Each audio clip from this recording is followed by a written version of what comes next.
And we're live. Hello, Internet and people of Book Expo America. Welcome to our Wednesday live chat. We are the Word Nerds, and if you are just joining us today and don't know us, we are going to try to get you up to speed really quickly before we dive into our topic tonight, which will be vlogging as an extension of blogging. So to start things off, we are the YA Word Nerds. We vlog really 7 days a week. 6 days are vlogs, and every Sunday we have a live chat about book clubs, about writing tips. We did a Catching Fire live chat.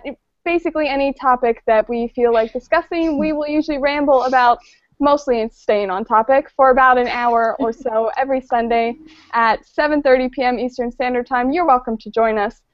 But Monday through Saturday, we have vlogs about writing, reading, the publishing industry, how to get inspired, and every Saturday is Blogger's Choice, where it's pretty much up in the air, and whatever we want to talk about, we do. So, on your screen, left to right, is Kelly Sheridan, Megan Jashinsky, got it, Erin Latimer, I am Erica Crouch. We have Emma Gisclair, and then we have Kaylin Morgan. So again, left to right, that's Kelly, Megan, Erin, me, Erica, Emma, and Kaylin. And we are going to go down the line that I just listed and tell you a little bit about our publishing experience and our experience as bloggers/vloggers, and we'll start with Kelly. So I am Kelly Sheridan. I have published a couple of YA books, Mortality, Duality, and am working on an Alice in Wonderland retelling. I've been doing that for about a year and a half now. I also run Patchwork Press with Erica, where we publish other YA books, and I do a lot of NetGalley work. I've been book blogging for 2.5 years, I think. This is my first year since I started where I'm not actually at BEA, so I am glad we get to do this to kind of fill the void for me a little bit. I do a little tiny bit of vlogging on my own channel, but the YA Word Nerds is the bulk of what I do on YouTube. So that's me. And next is Megan. I'm Megan Jashinsky. I am writing, revising, and drafting up query letters right now. I'm going to be querying this year, hopefully in the next few months, but we'll see how revisions go. I keep a personal blog where I talk about how the writing is going and give updates on my process, and I've been doing that for about a year, and blogging with the Word Nerds. So it's super fun. Next is Erin. Hi, I'm Erin Latimer. I'm, of course, right now I'm just started diving into querying a middle grade dark fantasy, and in the meantime I've been building up a fan base through vlogging and blogging, as well as writing on the website Wattpad, and yeah, that's me. And then me. I'm Erica Crouch. As I've said before, I have published 2 books right now, Ignite and Entice, and another book, Madly Deeply, which is a new adult paranormal romance, I guess. Comes out in June 17th. I, like Kelly mentioned, am the co-founder of Patchwork Press. I work on cover designing, editing, other writing stuff of my own books. And I've blogged for a long time, like high school I think I started blogging, but I just recently got into vlogging, mostly for the Word Nerds, but I also have my own channel that I kind of am neglecting most of the time because of life, but I'm trying to get back on track with that, so yay. Emma? Alright, so I'm Emma Gisclair. I'm probably the least experienced of all the Word Nerds. I'm mostly in the stage of just plotting and drafting, have yet to even finish a manuscript, but I'm reading all the time with young adult books, and I actually used to blog a few years ago and haven't done it in a very long time, so the Word Nerds are pretty much the big thing for me when it comes to the blogging world. And then Kaylin. Hi, I'm Kaylin Morgan, and I'm pretty on the same level, I think, as Emma. I haven't actually published anything yet, outside of like contests and stuff like that, I am finishing up a young adult manuscript now in hopes of starting the query process at the end of the year. But I've always thought about blogging, but I'm not necessarily the best with grammar. So then when I joined the Word Nerds, I was like, this is like the best of both worlds. I get that connection, and I don't have to worry about comma placement. So. Commas. Okay, so we already have a question from Mystery Girl. What is Book Expo America? Kelly, you went last year. You want to give us a quick rundown of what BEA is? Book Expo America is the biggest literary shindig known to man. It's basically a very, very big convention for the publishing industry specifically. So there'll be publisher booths set up. A lot of bloggers go because you're getting a lot of advanced reader copies. So you're basically standing in line for all the books that haven't come out yet. And there's so many, like, there's panels on all kinds of different publishing topics for writing, for people more on the publishing side of things, for agents, and so many, like, book blogger events going on. But it is in New York City and can be kind of expensive to go, so we are participating with Armchair BEA, which is a basically blogger event which happens online every year alongside BEA, where they're talking about a bunch of different topics to get kind of the blogging community involved if you can't actually be out at Book Expo. So I've been 2 years now. I skipped this year because of the puppy, but I hope to go back again next year and drag some Word Nerds with me. I hope we're all there next Yeah, we're coming for you, BEA. We'll bring Be a little bit scared. All right, so tonight's topic is about expanding blogging horizons through vlogging. Let's do a quick introduction of what exactly BookTube/WriteTube is. Anyone want to volunteer for that one? Any takers? It's hard to summarize it. Yeah. I do want to throw out there, though, if you are kind of new to this, please feel free to comment and ask questions, and it's just in the box below. That I know not everyone's on YouTube all the time. I feel like I live here, but Or on Twitter. You can find us on Twitter at YAWordNerds. Yep. yeah, so we will answer questions through that, and anyone who watches our usual live chats knows we love actually participating with people, which is one of the very cool things about YouTube and BookTube. So. Yeah, and if you comment or ask questions, we will read them online, live, which is so exciting. All right, So I guess the broad, sweeping gist of BookTube is a lot of book lovers, they come together through YouTube because it is such a personalized platform. You do get to show the books that you're looking at and show your enthusiasm in a very open way, and so it's done really well because of that, because we all love fangirling about books. So it's a great platform for doing that, and that's a super general summary of it. And WriteTube is a little bit newer. It's kind of just making its way bigger onto the scene, but it's generally the same thing. Writers coming to share their love of writing and their tips. We've got Libba Bray and Beth Revis. They're super big WriteTube authors, and they're amazing, and it's just awesome. I've got a huge talent crush on Libba Bray, so let me just hold on. Yeah. Okay. Yeah.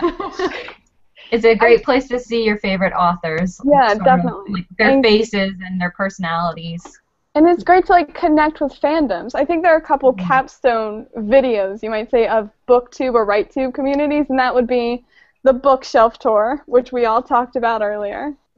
Reviews of book reviews, where you get to hold the book and like shake it around a lot and say, I loved it. Any kind of haul book, book haul where you're like, look at all these books I just bought and I'm going to read them, and then everybody in the comments is like, I want to read those books too. Yeah. And then I think I've also seen a lot of fan casting videos, which are always fun, or author interviews sometimes, which can be really, really, really interesting to hear. Yeah, and a lot of those, it's a good way to get into it, like with the book hauls and the bookshelf tours, because even if people don't know you, there's just this weird obsession on YouTube of like seeing other people's books, and it's a great way to interact with people, get to know, by seeing like the books someone loves, oh, these are my people. Yeah, exactly. It's also great for question and answer for people that are really want to know things from their favorite authors or from their favorite reviewers. Yeah. One of the things I love that I've been seeing a little bit more of in the last year or so is authors revealing their book covers, their hardcover books that they're getting for the first time, and just all of those little details, getting it on camera. And I think that is so cool because it's so personal, and I get like choked up every time, so I'm like, I want that to be me someday. But it's really cool, and it makes it a lot more personal. So let's talk about our favorite booktube or RightTube bloggers. First ones that jump to my mind, John Green. Obviously. Yeah. He's all over YouTube, but I particularly love the videos where he talks about writing, or lately he's been doing a lot of like The Fault in Our Stars movie updates, and even though that's not specific to like book, it's like based off a book. Movie. I love hearing his advice because he's so eloquent. He's so damn eloquent. And did you guys see Hank Green's like rant about books? Oh, it was the funniest thing I've ever seen. I loved it. I watched it like 6 times. I need to go watch that. I'm like behind today. Well, this week on everything. A big one for me in the booktube world is I really like Catty-tastic. She has the most beautiful bookshelf known to man. It's amazing. Yes, and she has huge book hauls every month, which is a lot of fun to watch, and really enthusiastic reviews, so I keep coming back.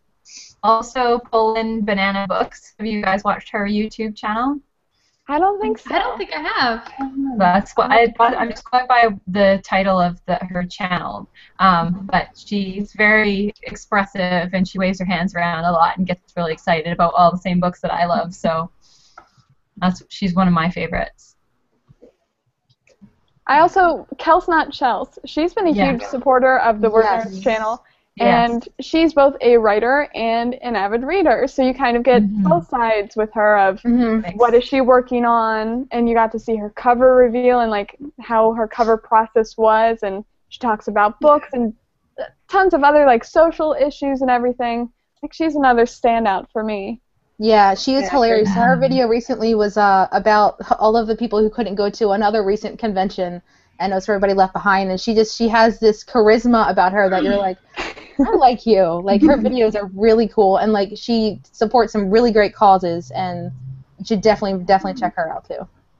So on that note, what do we think makes a good YouTube book blogger or book vlogger or writer blogger?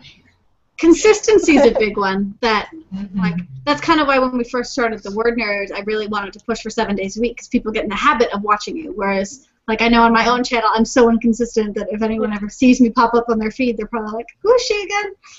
So, yes, vlogging on a regular basis, blogging on a regular basis, is what kind of lets people get to know you and remember who you are and what books you love, and so that's really the big one for me. With us vlogging 7 days a week and having our live chat, you expect a video every day, and if we forget, we get that little nudge on Twitter like, hey, where's the video? Yeah. Which is awesome to hear because it's like, you remind us. Like, that's exciting.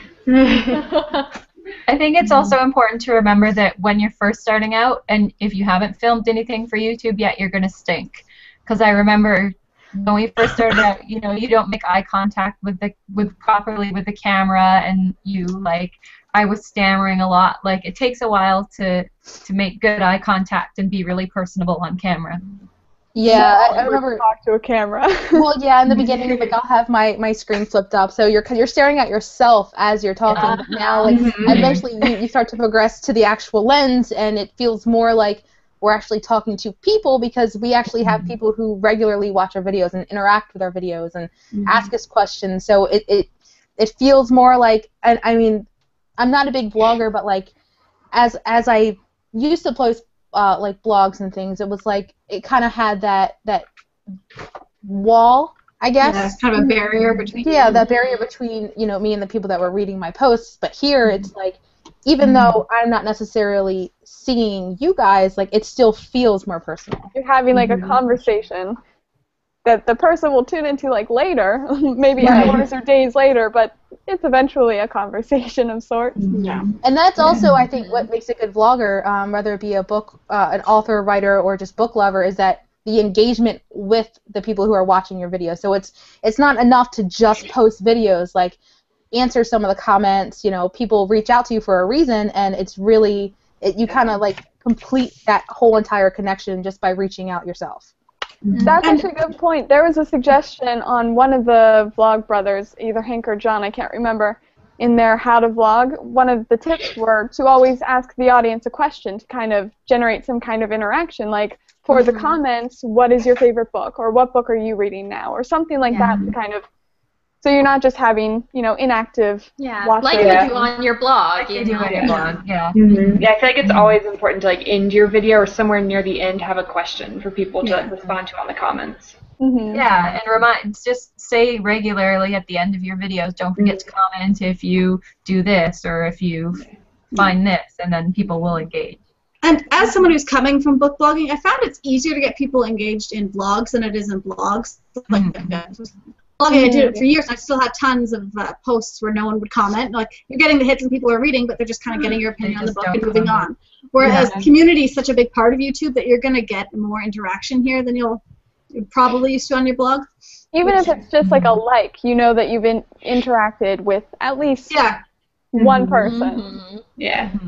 And with like what makes a good YouTube vlogger, we were kind of talking about this before we went live, but just someone who puts in the time, like that's really, really important, because I think going into vlogging, you're like, oh, videos are like 4 minutes, so I'll just sit down, film for maybe 5 minutes, and put it up there. But it takes so much more time. You really have to be willing to invest the time to come up with a topic, script it out, figure out what you're going to say beforehand, film it, then edit it, because I think we can all testify to the fact that if you just go into it just like, I'm going to talk about this topic, I'm just going to make it up as I go along, you end up having, it takes you longer to film it than it would if you just plan it at the beginning. And viewers can tell. I will only watch a video for like 10 seconds, and I can tell that if they didn't put the work into it, I don't want to waste my time on it. And like, while you don't need a super nice camera or anything, there are little things that you should be paying attention to, like the lighting in your room and the space between your jump cuts and stuff. I was going to say, jump cuts are not negotiable. You have to do jump cuts.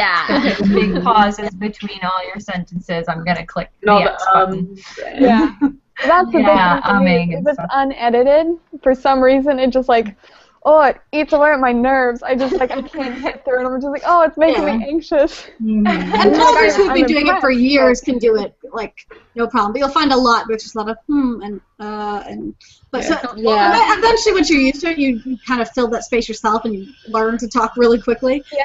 Like I've noticed that too. Like in the beginning, even if I scripted my videos, they would still, my footage would still be like 10 to 15, sometimes even longer. And to condense that down into like a 4-minute video was really hard. Whereas now it's like, stay on topic. I have, you know, a very loose script in front of me, and like I try my best to stay as close to it as possible, because if you start off on the tangent, you'll get those weird cuts in the middle of sentences where it's like, I don't know how to cut around this. It's going to be awkward. You might have taken out whole things that you're like, that would have been so good to put in, but it was just been awkward to watch.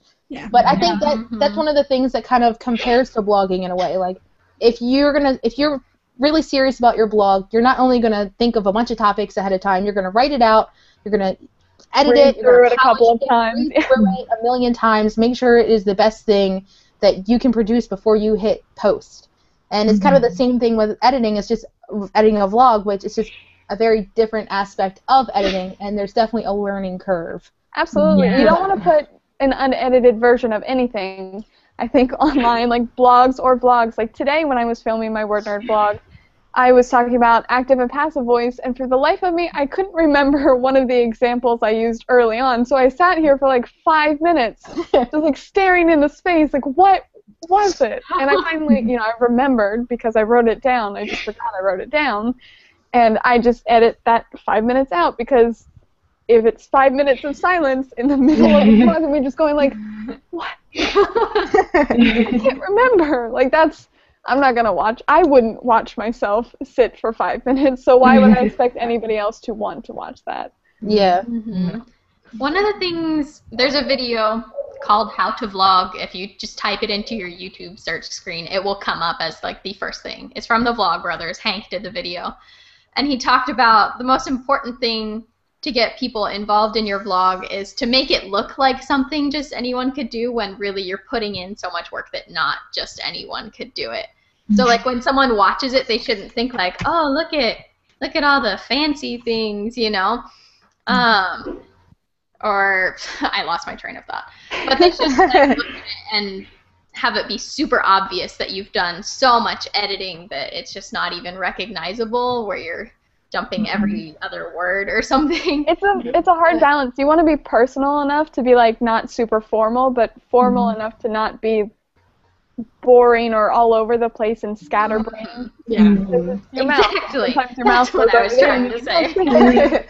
Yeah, not too formal, but still professional, I think, is kind of where I try to draw the line. Mhm. I obviously take this seriously, but I don't want to be boring. Yeah. Yeah. And I think it's okay every now and then to put in those weird, like, oh, I mean this, and like make little jokes, because Yeah. Humor is important. I like people Very, who make very me laugh. important. Yeah, It's engaging. absolutely. Which also, like, if I watch a book blogger, why? Okay, here we go. Book blogger. If I watch anybody on YouTube, I want to feel connected to them and their personality. And if they're not letting their personality through, I'm going to feel no attachment. And I'm not going to really be invested in what they have to say. Even if they're the most informed person on this subject, I might not listen to them because I'm kind of bored. Yeah, I don't want to attend a lecture when I'm watching. Yeah, I a was just blog. gonna say that. Yeah, like Although I do watch educate. writing lectures on YouTube. And I do watch There a lot are of lectures that are amazing TED on Talks, YouTube. but those lectures have personality in them, and that makes Yeah. it interesting. We've actually got a comment from Mystery Girl here. Another thing she thinks is important is that blogger videos aren't super long. Eventually, there's that point where it gets kind of boring, and you want to kind of cut it and end it. That's why I think the Vlog Brothers keep theirs under 5 minutes, or they have to do a penalty. It's a Yeah, 4 they minute keep it under penalty. Yeah, if they go over 4 minutes, it's a penalty. Interestingly enough, I was looking at our analytics, and the analytics screen, it basically just has like all your statistics. And for our videos, people tend to stop watching on average at 4 minutes. Like that's when they check out, and so they stop watching. Huh. Yeah, I usually Because I won't think watch they a actually, super I long think the video. Wall Brothers did something like a survey or like some, I guess they looked at their analytics and they came to that conclusion of 4 minutes for a reason. And it's probably that attention span where it's like if you're not into it, I think they said like the first 10 seconds you need to draw in the reader. Or the reader, the watcher, the viewer. And, Who are you people? I know.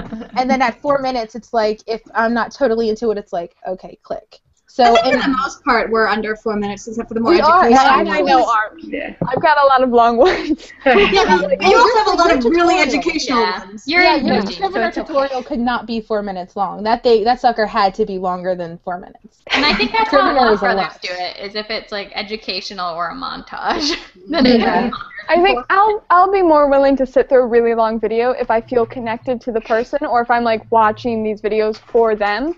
But if I subscribe to a YouTube channel where I'm just looking for information or advice and I don't feel a connection to the people, yeah, I'm not going to stick around too long if it gets really long and kind of like, okay, wrap things up. But I think that's where the connection comes Yeah, in. but I think it's like long and like off topic at points. You know, Yeah. it goes and like rambling into other things. I'm like, okay, I'm here for like this piece of information, give it to me. But if you spend like 6 minutes giving me that information, then I'm good. Definitely. We've got another comment from Cindy. She wants to know, do we think that booktubing will eventually replace book blogging? I don't know if it's going to replace it because I still really enjoy book blogs as well. I think it's definitely something that could be like a complete hybrid in the future. That's what I was going to say. Have your regular blog and then do a vlog segment like either one day a week or like whenever you have the inspiration, make it a brand for your blog. That could be something that not only heightens the view count, for your actual blog, but for your vlog as well. Because people like reading is one thing. Obviously, we love reading if we're going to go to your book blog, but there's just something about watching a video of someone that it doesn't take as much easier. brain power. Yeah. Yeah. Like I think for me, I prefer to read reviews and to watch everything else. So like Agreed. I like Yeah. book hauls and stuff, but for reviews, I'll still go to Goodreads or my favorite blogs and kind of read through it because I feel like I'm digesting it better and actually like getting all the sides of the story. Whereas Yeah, and I think there's just such strong material that can only be written when you're doing a review because you are thinking so analytically about the book, and it just doesn't come across as well. It comes across as a lecture in a YouTube video. Yeah. I think if you were to do like a quick like, here are the pros of the book, here are the cons, that would make an okay video. But if it's as long as your review on Goodreads or your blog, people are gonna start being like tuning out because it's gonna probably go past 4 minutes if you include all of that. But I think the hybrid model is the way to go. When I revealed my cover last week, I also made a video to reveal the cover, and I added that to my blog. But if people didn't want to watch a video, they could see it on my website. If they didn't want to go to the website, they could see it on YouTube. Like, you give them more options, and then your platform is bigger, so it can only help you as a blogger, an author, a writer, a reader, whatever you are. It's I feel like blogging you can go a little bit more in depth than you can in a vlog because vlogs have to be so short, and because you're saying it instead of writing it, a lot of times you can't go as deep into it. And so I think there's definitely room for both places. I think saying that vlogging will get rid of blogging would be like saying that movies are going to get rid of books. You know, there are different mediums, and there's room for both things because both things are useful and enjoyable. Right, and then going back into what we were saying earlier about watching, you know, authors talk about, like, open up the package with their actual book in it for the first time.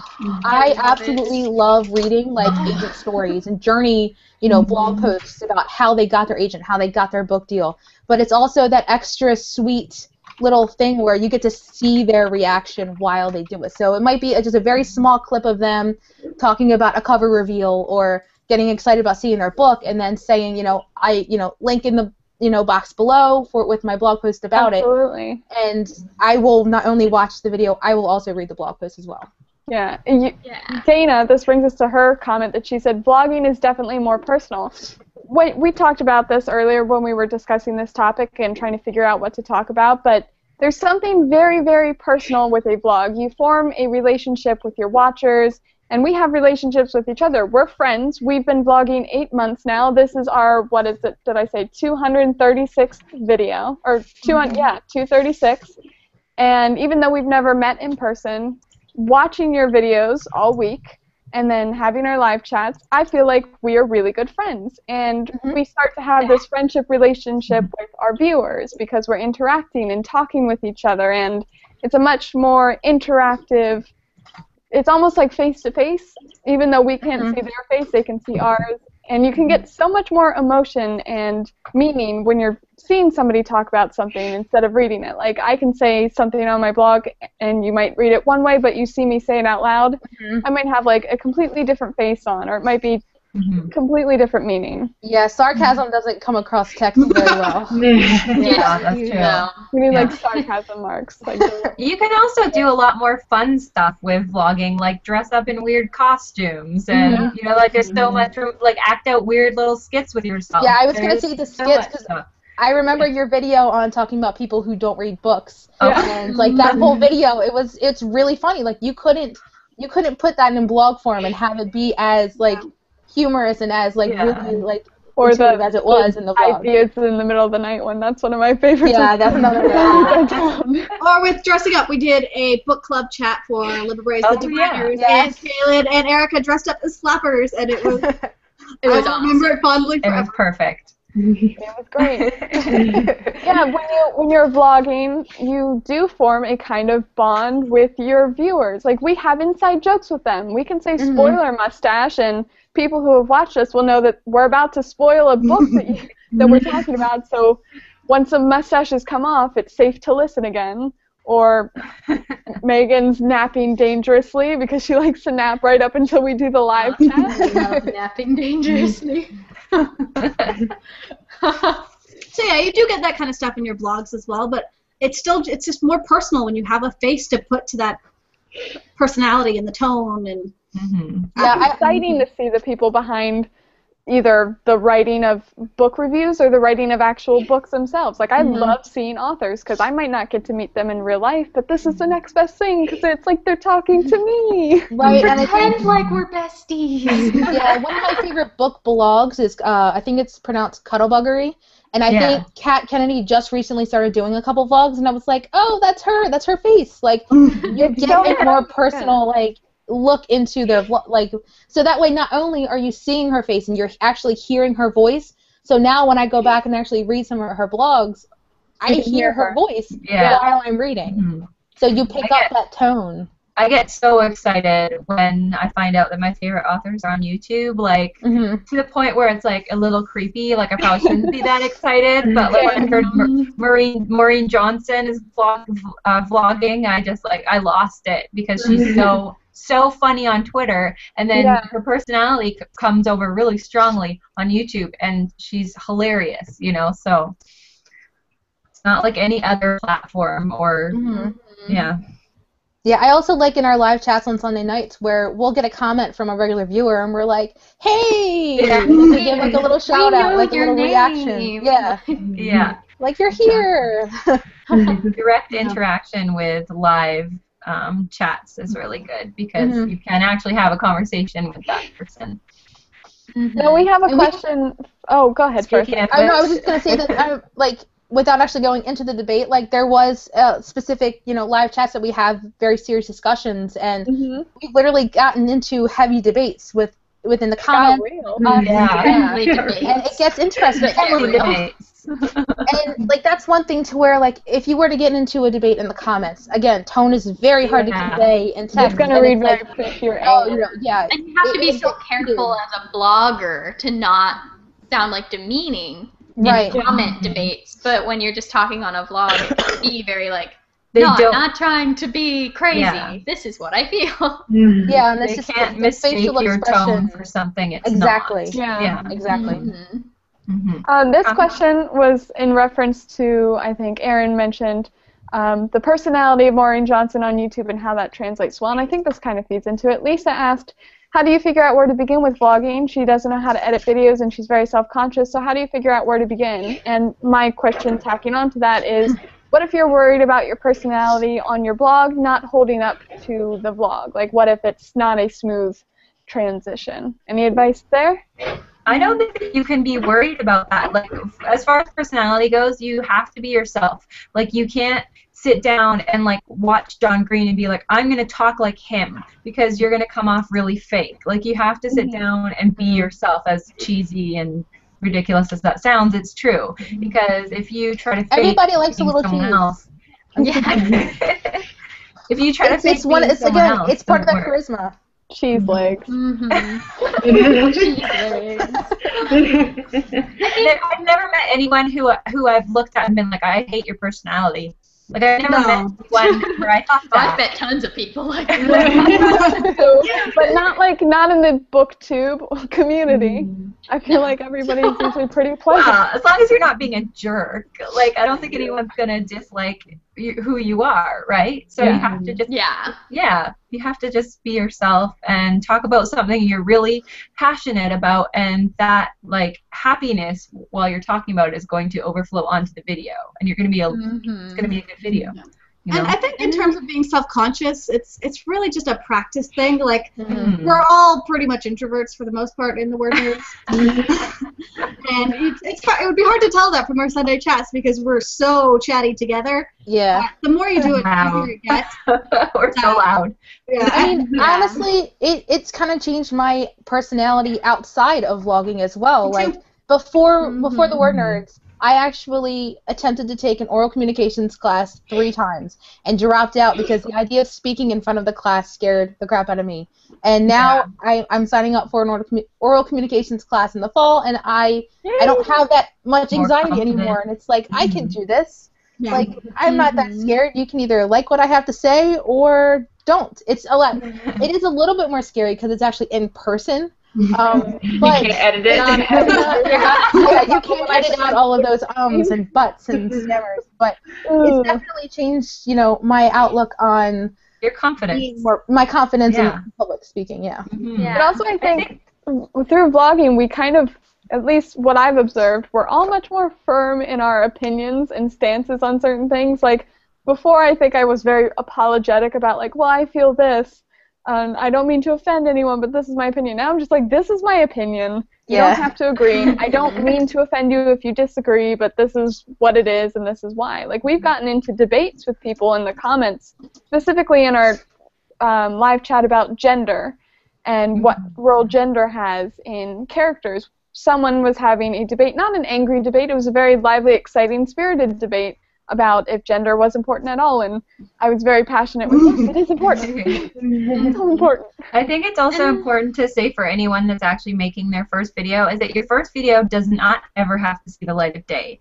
You can practice as much as you want, and you can even put it on your computer to see how you look on the computer, but you don't have to post it on YouTube. Yeah. Like the first 6 videos I made, I wouldn't want anyone to see them if they were terrible. Yeah. So you can practice as much as you want before you upload it. And I recommend that because you're going to watch your video later and be like, oh, I didn't realize I do that in front of a camera. Yes. And yes, there's going to be a lot of things exactly. that surprise you about your behavior. Practice. Yeah. It'll take a Your while. voice, that was my problem. Hearing my voice is just like, ugh. Yeah. Everyone does that though. Everyone hates their own voice usually. You get used to it. Yeah. Yeah, coming from my neck of the woods, everybody's like, "Oh, you have an accent." I'm like, "I don't really have that much of an accent." Yep. And then now, But you do. listening to myself Yeah, you do. on editing, it's like, wow, I have a very, a pretty thick Baltimore accent, and it really comes out. Now I can't Baltimore. when I talk. Baltimore. Baltimore with a D. As Yeah. far as editing, But it's also, your videos it's the go, same thing with writers. Like, you're not going to just throw out the very first thing you write either. You're going to have it, you're going to have Totally a not. manuscript or a story or an idea that just didn't kind of work out. And same thing goes for vlogging. Try it.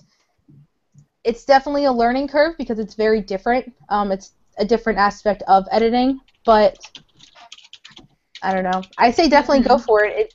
It won't hurt to at least try. You don't have to post Yeah. it. Like Yeah. just like how I started out, I had no idea what I was doing, and I'm not good with like computer like technology. Anything past email is like for me. So when I started out, I just got a basic video camera, which I'm still using. It's not awesome, but it works for what I do.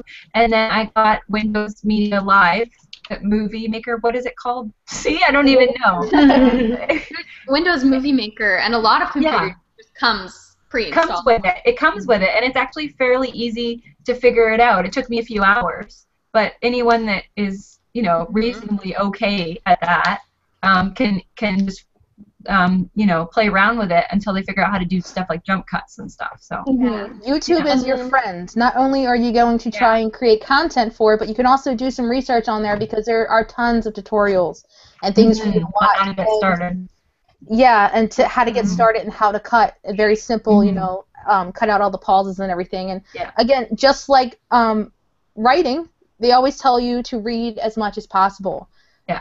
Watch as many vlogs as you can. It doesn't even have to be something specific to BookTube, but learn like other people's mannerisms and just to see how they do their jump cuts and how they structure their videos. Jump cuts, for anyone who doesn't know, it's just that you're cutting off kind of the pauses and you're and keeping things a little more.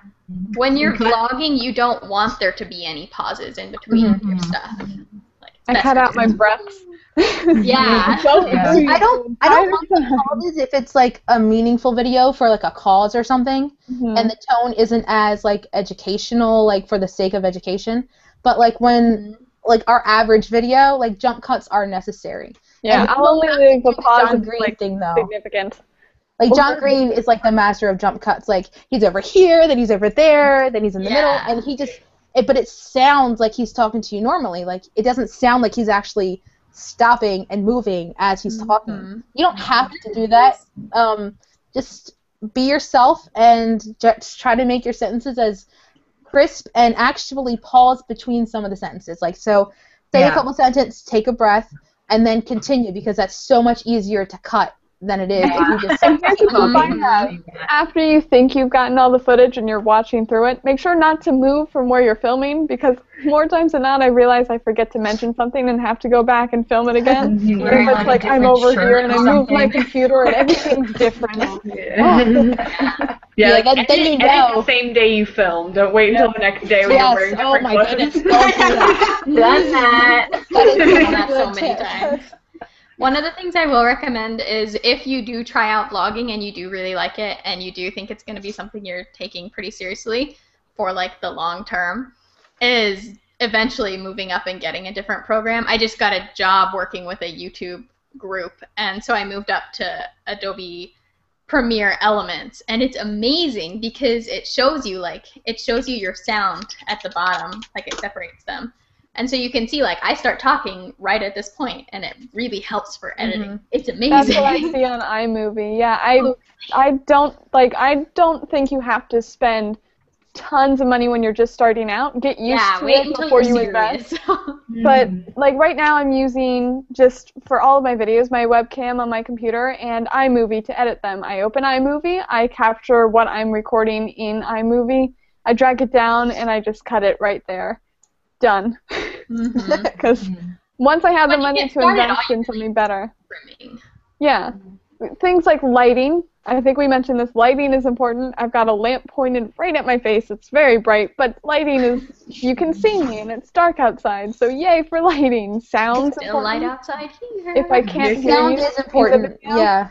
Like, that's one thing to take into consideration. I know that one of my videos in the very beginning, it was cold outside, so my heat was on, and sitting here talking to the camera, I didn't realize how that ambient noise was going to come through onto the microphone, and it was just that constant in the background. Yeah. So that's definitely something to take into consideration. Yeah. You become a lot more observant when you vlog. You know, all people driving by your house. Yeah, and my organizer behind me, like.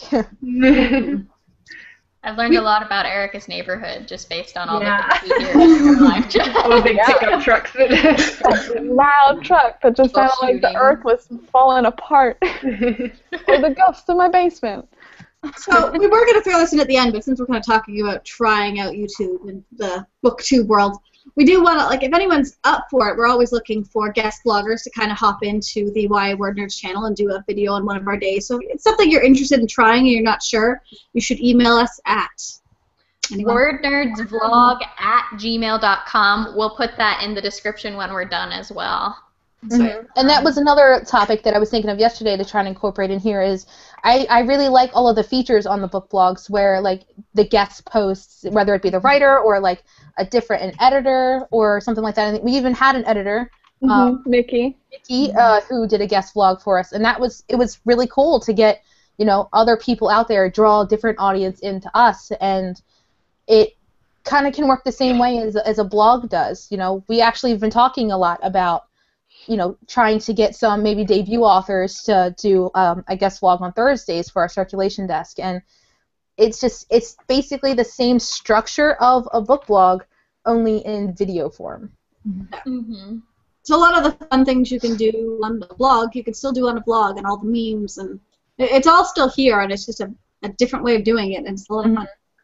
So yeah, if anyone's not sure you want to start up a channel or anything, yes, email us and we can talk about what you might want to do. Or Tuesdays are our reading recommendations, so it's probably the closest to a book blog. So if you have favorite books you want to recommend, or so if you don't know our days, Monday is Ink Slinging, where we talk about writing. Tuesday is Reader's Nook, where we recommend books or we talk about bookshelves or anything about books.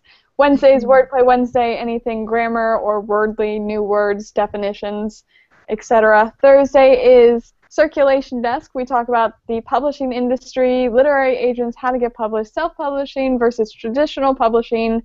Friday is Inspiration Corner, where we talk about what inspires us. Saturday is our Vlogger's Choice, random day, anything we choose. And then Sunday is the live chat, the Sunday special. So it's nice to have a structure to our vlogs, and people know what to expect on each day and what kind of videos are coming that way, but we still provide varied content that it's not just like we're not all recommending books in 1 week, and people are like, but I want to know about writing. Yeah. And then the 6 of us we cycle through going backwards through the week, so we're each doing something different each week and have a structure of, you know, what video you're supposed to be doing which day. For the most part. Usually we know what we're doing. So last week I had Friday, which was Inspiration Corner, and I talked about, you know, 2 different types of inspiration. And this week I'll have Thursday, so my video will be up sometime tomorrow. And I know that was a little hard for a couple of our viewers to really get used to in the beginning because they thought that we were assigned specific days. But we definitely cycle through. And yeah, it was awkward in the beginning just to get used to having a different day every week, but now it's like almost refreshing. It's better. Yeah, it's definitely And I don't think get it's sick cool of to the same like dish. try and find something unique for you, because when we started doing that, that was something that not a lot of people had ever really done, and so it gave us something to bring to the table. Like, hey, we do things a little differently. Mhm. Look at all these topics we talk about. Yeah, we And I talk think- a lot. For any viewers who are just finding us, I think it helps them to have like we save everything into playlists when we post something new. So if you're interested in the publishing industry side of things, then you just go through and watch a bunch of Thursday videos. That it's Yeah. easy to Yeah, find what you're looking for with exactly. the structure we set up. So. Mhm. Mhm. Playlists are Yeah, great because they turn on automatic, like, Oh, go yeah. to the next video. Like, So it's so a you're great not, like, way to get scrolling lots through- of cycle people to through. view you. You're not like scrolling through our videos trying to find like every single Wednesday episode. They're like all in one place together. Yeah, exactly. And it will play them all for you at once. Don't X out Not the all at the same page. time, but all in a row. Unless you want it to. Oh. Well, this is exciting. This brings us kind of, in a way, I'm going to make this smooth transition to the highlights of our vlogging, I guess we'll call it our vlogging career as the Word Nerds. There have been a few of them for us. First, John Green tweeted us. That's what I'm thinking. Yeah. He mentioned us, not just the Word Nerds, but all of us by name, and he spelled spelled my all of name our names right. correctly. So thank you, John Green. We did freak out about that for like a month. Yeah. I'm still freaking out about that. We also, this was really exciting for me. I remember reading, one of our viewers said that our vlogs, I think the wordplay vlogs or the writing vlogs, were being The played wordplay in their vlogs. classroom. Yeah. Yes, that's Mhm. cool. That was cool. Mhm. Mhm. So it kind of shows that vlogging, you get a broader reach. Like if I wrote Yeah. blogs about participles, you might read it, but they're not going to, show it in the middle of a classroom. Like, everybody sit down, I'll read this We're blog gonna read together. No. I But do think it's exciting to see your vlog. in if classroom. you move to like blogging or vlogging, I do think it's easier to find an audience with YouTube than it is to Yeah. blogging, because blogging's Mhm. a little oversaturated and there's so many. Like I know like I said, part of my job is going through NetGalley requests. I Yeah. know there are a lot of book bloggers So out there. many. So many. So, whereas, and like you don't find a lot of blogs that have 20,000 followers, but you find a lot of booktubers with that A many. lot of A YouTube. lot of Yeah. booktubers. And you can also on YouTube, even if you're not following them already, I can search for something specific. Like I can search for how to create a press kit, and one of the Word Nerds videos will pop up. Or I can search for Yours. how to write a realistic villain, and Erin's Word Nerd video will pop up with her top hat and everything. And I'll be like, perfect, this is exactly what I need. And in the description, I'll see, oh, she also has a blog, and then you kind of get turned on to the blog from the blog.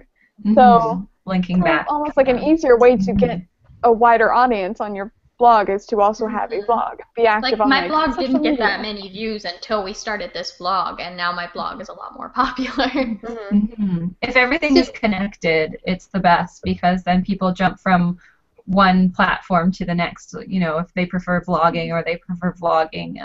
People love internet stalking. Like, everyone loves to Yeah. stalk their favorite people on the internet. So Yeah. they go everywhere. Here's my Maybe question that's to just those of me. you, that actually keep a regular blog. Mhm. Before you did the Word Nerds, was it easier for like branding, or did the Word Nerds definitely help that as far as like the hashtags and like different segments that you guys do? Well, let's see. I just finished a publishing class where basically all we talked about was building your author platform and how to write a blog that is like productive and not just dead web space. And a lot of it was on, like we mentioned before, posting consistently, having a brand to yourself, and finding your niche. And what are you going to write about? Like, you can't just write about writing. You've got to be kind of more specific, because there are millions of blogs about writing, and there's millions of blogs about book reviews. So you kind of have to find something that makes you stand apart from the rest. And it's really hard to find a niche when it's like, I just want to review books and write about what I'm doing as an author. Why isn't that enough? So I think Word Nerds did kind of help, like, at least somewhat find that niche for me of what I want to talk about and how to brand. I can't think of any blogs I know that really use a lot of hashtags, though. But YouTube does all the time. Like the Kels Not Chelsea writer's life tag. Yeah. And I that's think a lot that's a of totally people- another thing. Go ahead. I was just gonna say, I think a lot of people are starting to use Tumblr as a blog, though, and they do use the Yeah. hashtags a lot on That's Tumblr. true. Yeah. Yeah, no, so that's another thing. Like, I know that a lot of blog tags happen, and it's one thing to sit down and like read a tag that someone did, but it's a different connection when you're actually watching them talk about, you know, their writing, especially Kels Not Chelsea doing the writer's life tag, and I think, you know, some of the word nerds have done it as well. It's just you just get that different feel when you're like, oh, I totally do that too.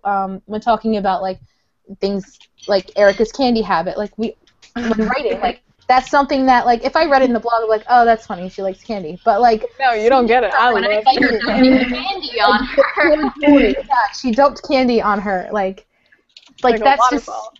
Mhm. It's a different aspect of Like a personality. There's a really thrilling sense of community that comes from like being tagged by someone. Like in the writer life tag, she tagged all the word nerds, and there's something super exciting about that. And being like, they know me, I know them, we're buddies. Exactly. Another really good thing about YouTube is you can do reply videos. Like, so you can actually, and if they let you, it will be linked on the bottom of their video, right? So you can do a video on what somebody else is talking about. So. Mhm. We've got a comment from Mystery Girl. She said she's thought about starting a blog several times, but the one thing that's always kind of dissuaded her was the idea of privacy. So let's get on that, because I think that is a huge divider between a blog and a vlog. A blog, you can keep yourself and your own life relatively private. You can just talk about books, or you can just talk about, you know, whatever you're writing about. But as a YouTuber, you instantly know what I look like. You'll probably know my name, and you'll know at least parts of my house. So let's talk about privacy. How much is too much to share, and how much I think I it's think like, kind of personal. yeah, you have to just be smart about it and decide what you're okay with the world knowing. Because it's going to be different for everyone. So, you know, decide, do you want people to know your city? Do you want them to know these things? And if not, make sure you're really careful about where you're tagging yourself and where you're shooting your videos and how much you let slide. And I know a lot of us, we are or are aspiring to be authors, where a lot of that basic information is going to be out there anyway, that which city you're in and what you look like. And so it's not something I've really worried about, because I'm not sharing anything super personal. Yeah, and that's the thing with blogging or vlogging about books and writing, is that kind of you do talk about your own personal experiences with reading and writing, but you don't necessarily talk about yourself that often. Yeah, you don't have and that's something that I try to, when I'm scripting, I specifically think, okay, I'm talking about myself way too much in this video, like I need to switch things up a little bit. Because ultimately, like, yes, reality TV is a really big thing, and people actually care about, you know, your life and how things are going, but at the same time, they come here for a specific reason. So, like, me personally, having a kid, I was caught in, like, an area where I didn't know how often I should talk about having a child, or, you know, give out her name or anything like that, because of, you know, the internet. So that's definitely a personal decision that you have to make. Yeah. And another personal decision is like how open you want your social media sites to be as well. That's something you need to think about when you're going to be vlogging. Like, I know all of us are really open with our Twitters and everything, but Facebook, some of us are a little bit more closed down and keep that really personal and don't, you know, add people that we don't know in person and things like that. Some So of us have pen names and some don't.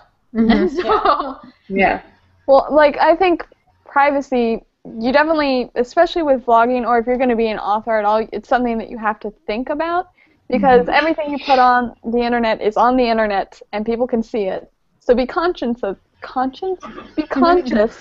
that. Like, I've drawn lines for me of what I think I want to share and what I don't want to share. I'll share that I'm in Baltimore. I'll share my full name. I'll share whatever life stories I want to, but I'm not going to sit you outside in front of my mailbox Yeah. See where I live and be like, I'm going to find her house because Right. That's creepy.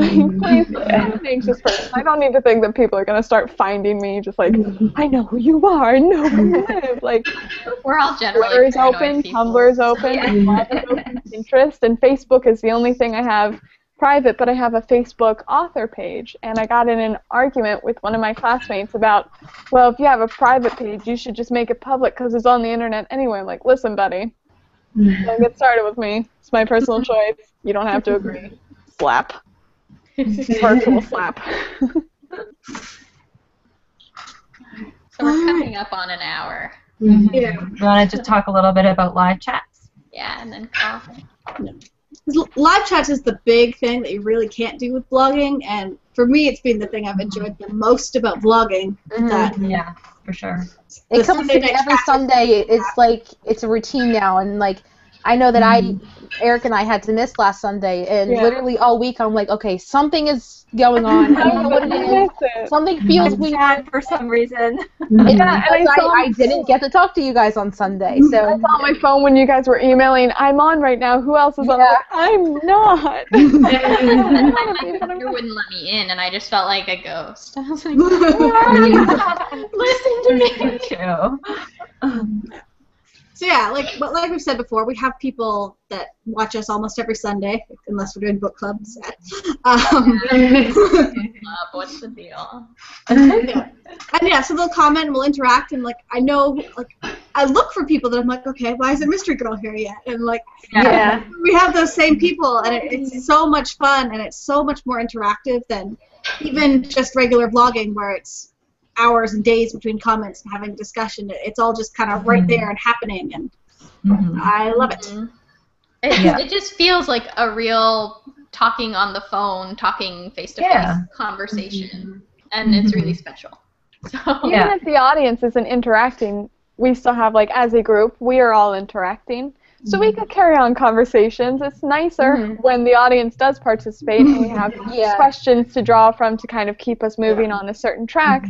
You know, we've had times that we have no comments and we just go for hours talking about a book or whatever topic we're discussing that week.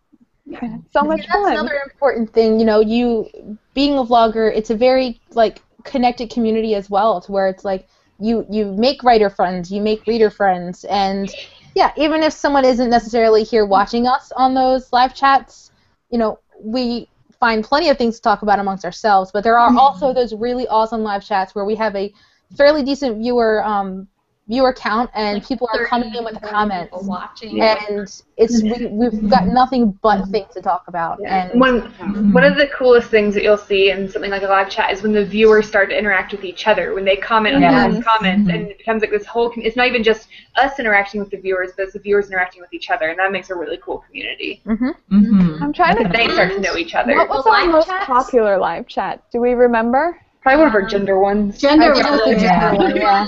That was Yeah. our high debate one, yeah. Yeah. Book club was a big viewer one.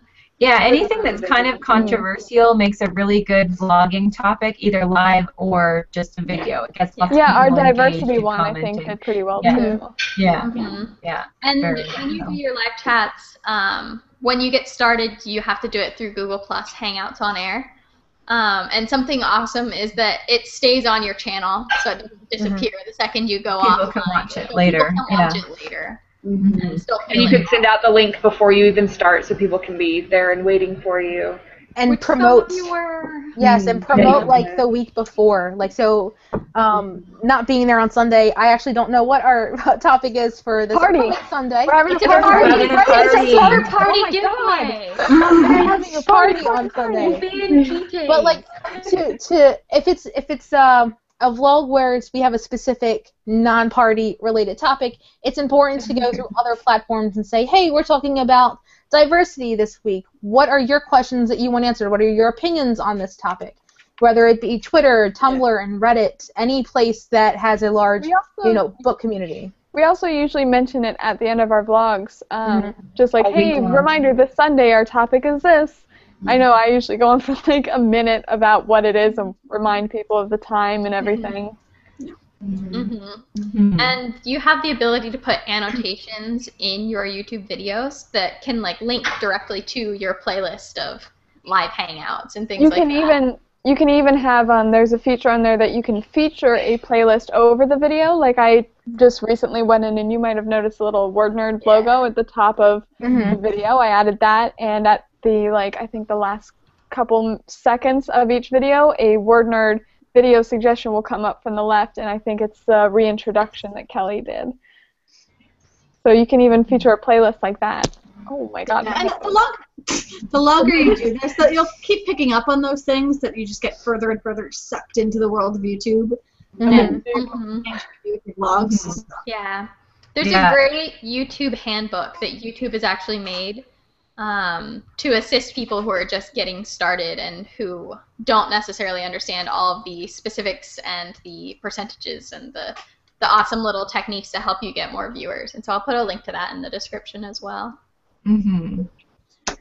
But yeah, don't be afraid to start off small and just practice making your first video before you even worry about any of the YouTube stuff, because it can be really overwhelming and confusing when you're first starting it.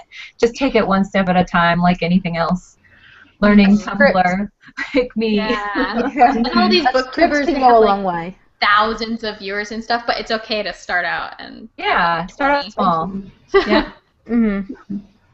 You gotta start out small to get big, anyway. Yeah. Just keep promoting yourself and be consistent, and eventually you'll have people start, tuning in more often and watching your videos consistently, and then success. You've done it. You're a vlogger now. Yeah, I mean, we were talking about this, we've been doing this for 8 months now, and not only do, we feel really close to each other, we feel really close to some of our viewers, and, we just recently surpassed 500 subscribers, which is huge. I honestly didn't think we were going to make it, to 500 this fast. Yeah. So, you never know what's going to happen until you try. Yeah. We believe in you. And it's awesome. You can do it. We'll be your vlogger friends. Yeah, exactly. Absolutely. So do we have any final comments, or? I will check over real quick. Are we good on Twitter? I believe we are. Let me look. We are good on YouTube comments. So if we're good on Twitter, I will wrap us up. Yep, we are. By inviting you all to a party on Sunday. Yeah. Party on Sunday. Cordially invited. Thank you guys for tuning in to our special Wednesday edition live chat for the BEA Armchair. We hope that you learned a little bit about vlogging in respects to the blogging expansion pack, I guess you could call it. If you have any questions that we didn't address, you can still comment in the doobly-doo. This video will be live, so anyone who's missed it will have a chance to watch it, and we will try to make sure to check back within the next week to answer any new comments we see that are relevant. So thank you guys so much. This Sunday, 7:30 p.m. Eastern Standard Time, we are having a Word Nerd party. There's no real topic. We're celebrating 500 subscribers and Kelly and Megan's birthday.